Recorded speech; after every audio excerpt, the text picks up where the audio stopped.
क्या होता है, एक और चीज़ होती है जो हम स्कूल में पढ़ते हैं। स्कूल्स में अगेन वो ठीक है क्योंकि हमें बहुत जल्दी पढ़ाना होता है इंग्लिश, मतलब ये प्रोनाउंस जो आई थिंक फर्स्ट या सेकंड में ही शी हिम तो फर्स्ट सेकंड में पढ़ा देते होंगे, है ना। तो एक वहां से एक प्रॉब्लम डेवलप होती है क्योंकि जब हम 5th 6th में आके उसको करेक्शन करते हैं। मैथ्स में क्या होता है, मैथ्स बहुत सिस्टमैटिकली अपग्रेड होती है। तो आपको पहले बोलेंगे कि 0 से नीचे कुछ नहीं होता, है ना। तो अभी पॉजिटिव नंबर्स की मैथ्स अच्छी करा देंगे 3rd 4th तक, फिर आपको नेगेटिव्स इंट्रोड्यूस करेंगे, फिर आपको कुछ इंट्रोड्यूस करेंगे। तो हमें वो ग्रेजुअल हम एड ऑन करते जाते हैं। इंग्लिश में क्या होता है कि कॉन्सेप्ट ही चेंज हो जाता है, ठीक है। जो आपने फर्स्ट में पढ़ा होगा और जो आप 6th में पढ़ोगे उन दोनों में कनेक्शन नहीं होगा।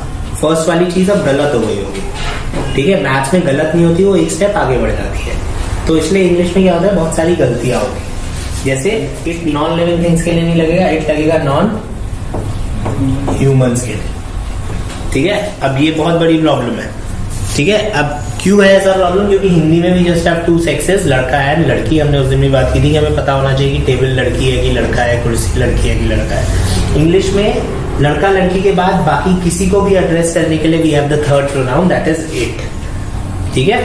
तो कुर्सी टेबल इन सबको इट बोलूंगा। उसके अलावा जो भी चीज लड़का या लड़की नहीं है उसको इट बोला जाएगा, ठीक है। तो आपके पीछे कुत्ता पड़ गया तो उसको आप इट बोलोगे, ही नहीं बोलोगे, ठीक है। अब रात को 12 बजे घूमने जा रहे हो और एक बहुत सुंदर सी लंबे बाल में व्हाइट साड़ी में कोई लड़की दिखी बट पैर उल्टे हैं उसके, ठीक है, और फिर वो आपके पीछे भी पड़ गई, तो आप हिंदी में नहीं बोलोगे शी वॉज चेजिंग मी। अगर आप घोस्ट वर्ड यूज कर रहे हो तो आप इट बोलोगे, ठीक है। तो बहुत कम केसेस हैं ऐसे जहां पे कि आप इट की जगह ही शी यूज करोगे फॉर नॉन ह्यूमंस। अगर आप अभी पढ़ोगे क्रिश्चियनिटी या वेस्ट में, there is this fight going on gender equality. So जहां पे क्वेश्चन पूछा जाता है कि गॉड के साथ ही क्यों यूज करते हैं, why can God be she, ठीक है। अब हिंदुइज्म में क्या है, we have a lot of different gods, so हम हमारे यहाँ क्लियर है हमारे रिलीजन में कि भाई ये लड़का है भगवान है, लड़की भगवान है ना। जहां पे हमने बोल दिया कि God does not have a shape, God is, है ना, एक गॉड इज अ फोर्स और ऑल पावरफुल, ऐसी बोलते हैं ना, निराकार है और ये सब। तो वहां पे फिर आप फाइट कर सकते हो। You can question the people कि आप उसको ही क्यों बोल रहे हो, शी क्यों नहीं बोल रहे हो, राइट। जैसे जैसे हम जेंडर इक्वालिटी पे आ रहे हैं वो चीजें फिर रेस हो रही है।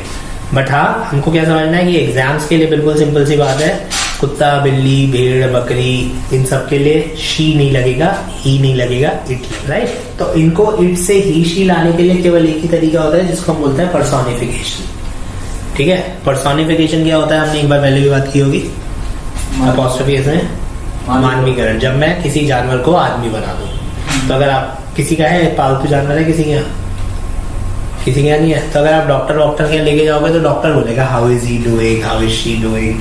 या आप अपने पालतू जानवर को घर जैसा रखते हो तो आप ही शी बोल लो, ठीक है। हम इट बोलेंगे उसे लेकर, क्योंकि हमारे लिए वो जानवर है, आपके लिए हो सकता है। Basically the idea is this. तो जिसका पालतू जानवर है, बिकॉज वो उसको एक घर का मेंबर समझ के रखता होगा, तो हम उसको ही शी बोलेंगे।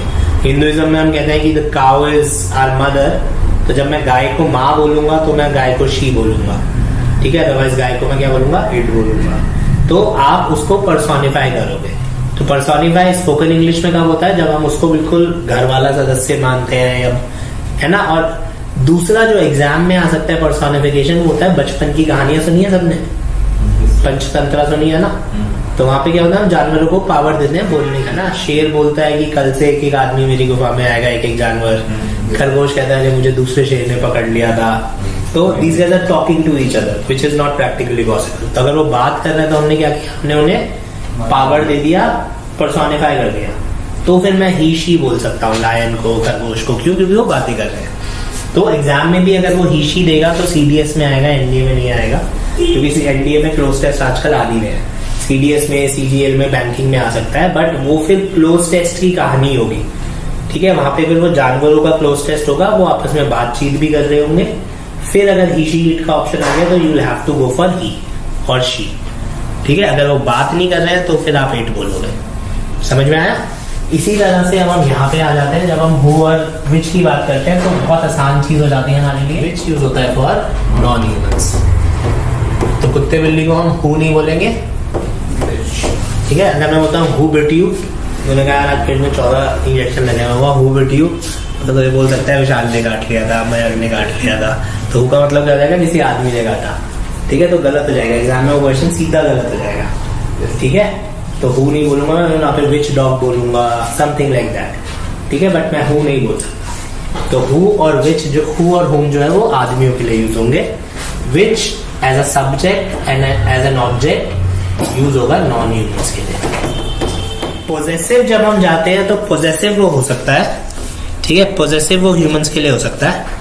ठीक है, अब पोजेसिव में कैसे होगा, हुज और विच की जब मैं बात करता हूं तो हुज इज यूज फॉर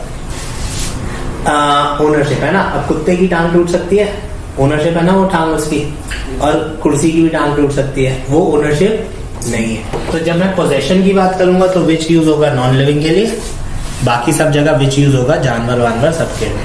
तो what I am trying to tell you guys is, तो ये वाला तो सही हो जाएगा, ये दोनों गलत आएंगे, इन दोनों जगह पे विच आएंगे। ठीक है, कोई कंफ्यूजन यहाँ बोल सकता हूँ लेग इज,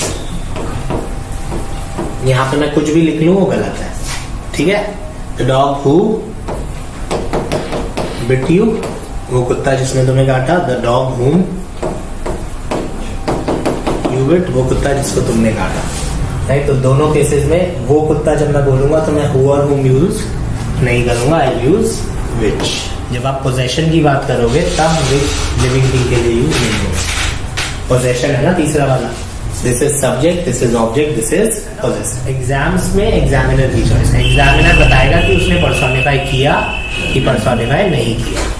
ठीक है, जब तक वो नहीं बता रहा है तब तक आप इट लिखते हो। कोई डाउट अभी यहाँ पे? श्योर। अब जब मैं टेबल पे आऊंगा तो टेबल में तीनों गलत हो जाएंगे। ठीक है, अगर ये मैं लिखता था टेबल हु गलत, द टेबल हुम गलत, द टेबल हुज ये भी गलत। ठीक है, तो टेबल के साथ क्या आएगा, विच आएगा। तो ये बिल्कुल गलत है, तो यहाँ पे हम क्या लिखेंगे, विच लिखेंगे। अब इस विच को लिखना आना चाहिए, लेकिन इस विच को कैसे लिखेंगे ये देखना है। ठीक है, what I am trying to say is, अब कैसे होगा इस सेंटेंस में वायलेंट अगर ये आ गया। सो एग्जाम में आपको एक चीज ध्यान रखनी है कि बस देखते ही उसको गलत नहीं करना है, क्योंकि कई बार क्या होता है कि गलत जगह पे सेंटेंस डिवाइड हो जाता है एंड यूपीएससी में क्वेश्चन कैंसिल नहीं होगा, बहुत मुश्किल है कि वो कैंसिल भी कर दें। ठीक है, एक आध करेंगे, अपनी गलती मानेंगे तो ज्यादा नहीं मानेंगे। सो आपको देखना पड़ेगा कि गलती कैसे। तो आपको क्या ध्यान रखना है, हुज और हुज के बाद जो नाउन है ये अगर साथ है तो ही सेंटेंस ठीक होगा, नहीं तो सेंटेंस ठीक नहीं कर सकते। अगर मैं यहाँ पे भी एक डंडा खींच देता तो ये नो एरर होता था। ठीक है, तो थोड़ा सा ध्यान रख लेना, हुज है गलत होना चाहिए, बट गारंटी नहीं है कि गलत हो सकता है सही हो जाए। ठीक है, तो अगर ये दोनों साथ है तो इसका करेक्शन क्या होगा, लेग ऑफ विच। ठीक है, तो नॉन लिविंग थिंग्स के साथ हुज नहीं बोल सकते, कुछ जगह पे हो सकता है बोलना पड़ जाए, and this is how we solve.